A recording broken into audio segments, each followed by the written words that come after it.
All right, let's talk about a huge shift that's hitting every organization right now. We're diving into how the very blueprints we use to build our businesses, our enterprise architecture, have to completely evolve to handle the power of AI. Look, if you're a leader, this question probably feels incredibly familiar, right? Your mission is absolutely critical. Your technology is, well, it's a complicated mess.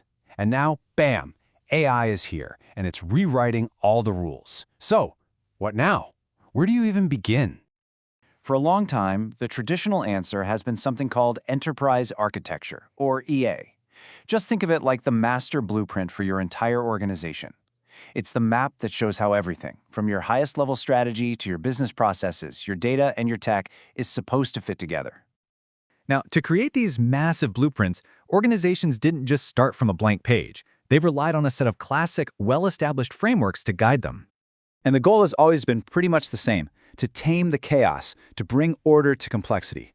These frameworks give you the structure you need to manage these huge, sprawling IT landscapes, and, most importantly, to make sure every new project actually supports the main strategy. Okay, so in this world, there are kind of three classic players, and they each have their own flavor. You've got TOGAF, which is the big, comprehensive, process-heavy industry standard. Then there's FIAF, which was literally custom-built for the US federal government to handle its unique rules. And then there's ZACMEN, which is a little different.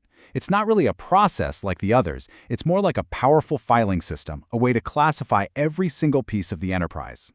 Now, especially in the federal space, the choice often comes down to TOGAF versus FIAF. It's a trade-off, right?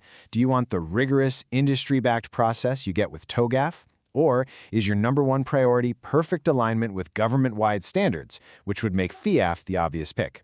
What's really interesting, though, is that we're seeing more and more agencies create a hybrid, taking the best of both worlds.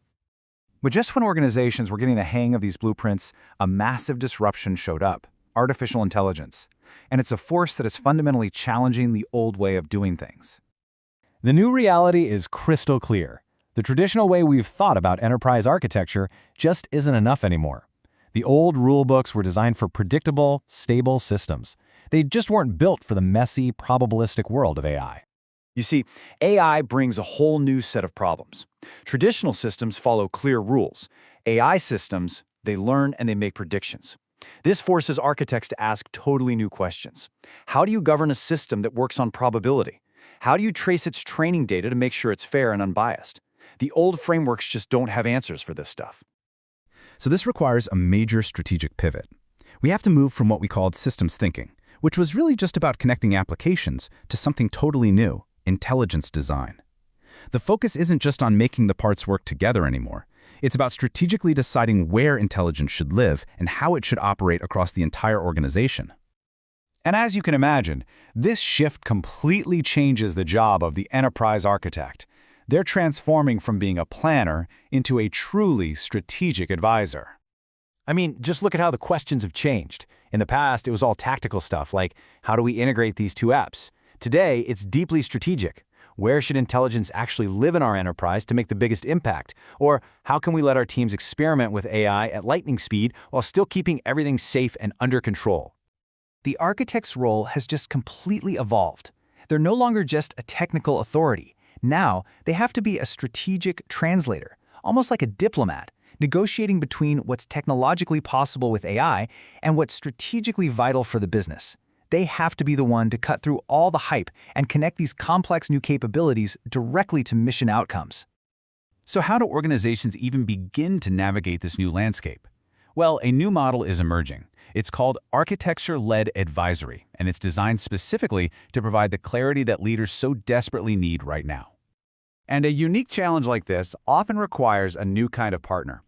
That's why we're seeing the rise of these independent advisory firms.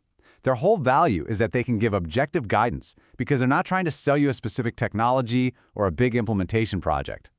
A firm like ArcMetis is a great example of this specialized, focused approach. And an approach like this often starts with a holistic readiness assessment. It looks way beyond just the tech. It evaluates the people, the processes, and the governance to find the real capability gaps that could stop an AI transformation dead in its tracks. What this does is bring a structured process to a really messy problem. It starts with discovery, to truly understand the mission. Then, it's about getting total clarity on the current state. From there, you can define a coherent vision for the future, and finally, build an actionable roadmap to get there. It's a clear path from ambiguity to action. This kind of work is all guided by a new set of principles. Number 1, clarity before complexity.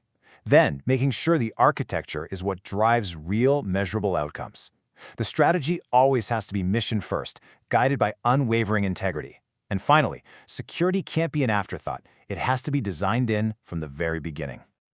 So ultimately, the entire focus has shifted. It is no longer about just checking a box for framework compliance. The real goal now is to use architecture as a strategic weapon to deliver tangible, measurable results that actually advance the mission. And this leaves one final, crucial question. When you look at your own organization's blueprints and your own strategies, you really have to ask, is your architecture truly ready for the age of intelligence?